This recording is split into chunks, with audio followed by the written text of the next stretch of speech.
Testimony Treasures, Volume 2, Chapter 2, Envy and Criticism. Envy is not merely a perverseness of temper, but a distemper which disorders all the faculties. It began with Satan. He desired to be first in heaven, and because he could not have all the power and glory he sought, he rebelled against the government of God.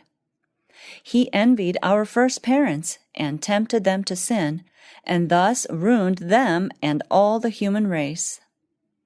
The envious man shuts his eyes to the good qualities and noble deeds of others.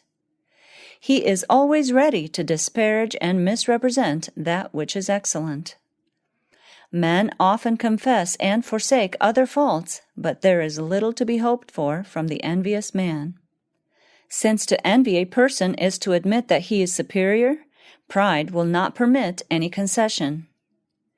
If an attempt be made to convince the envious person of his sin, he becomes even more bitter against the object of his passion, and too often he remains incurable. The envious man diffuses poison wherever he goes, alienating friends and stirring up hatred and rebellion against God and man. He seeks to be thought best and greatest, not by putting forth heroic, self-denying efforts to reach the goal of excellence himself, but by standing where he is and diminishing the merit due to the efforts of others. The tongue that delights in mischief, the babbling tongue that says, "Report, and I will report it," is declared by the Apostle James to be set on fire of hell. It scatters firebrands on every side.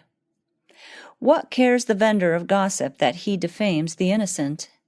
He will not stay his evil work, though he destroy hope and courage in those who are already sinking under their burdens. He cares only to indulge his scandal-loving propensity. Even professed Christians close their eyes to all that is pure, honest, noble, and lovely, and treasure up whatever is objectionable and disagreeable, and publish it to the world. Think well of all men. When we listen to a reproach against our brother, we take up that reproach. To the question, "Lord, who shall abide in thy tabernacle? Who shall dwell in thy holy hill?"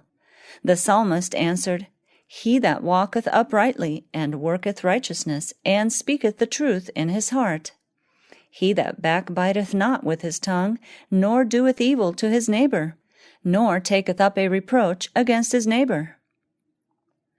What a world of gossip would be prevented if every man would remember that those who tell him the faults of others will as freely publish his faults at a favorable opportunity. We should endeavor to think well of all men, especially our brethren, until compelled to think otherwise. We should not hastily credit evil reports. These are often the result of envy or misunderstanding, or they may proceed from exaggeration or a partial disclosure of facts. Jealousy and suspicion, once allowed a place, will sow themselves broadcast like thistledown. Should a brother go astray, then is the time to show your real interest in him. Go to him kindly, pray with and for him, remembering the infinite price which Christ has paid for his redemption. In this way you may save a soul from death and hide a multitude of sins. A glance, a word, even an intonation of the voice may be vital with falsehood, sinking like a barbed arrow into some heart, inflicting an incurable wound. Thus a doubt, a reproach may be cast upon one by whom God would accomplish a good work, and his influence is blighted, his usefulness destroyed. Among some species of animals, if one of their number is wounded and falls, he is at once set upon and torn in pieces by his fellows. The same cruel spirit is indulged by men and women who bear the name of Christians. They manifest a pharisaical zeal to stone others less guilty than themselves. There are some who point to others' faults and failures to divert attention from their own, or to gain credit for great zeal for God and the Church.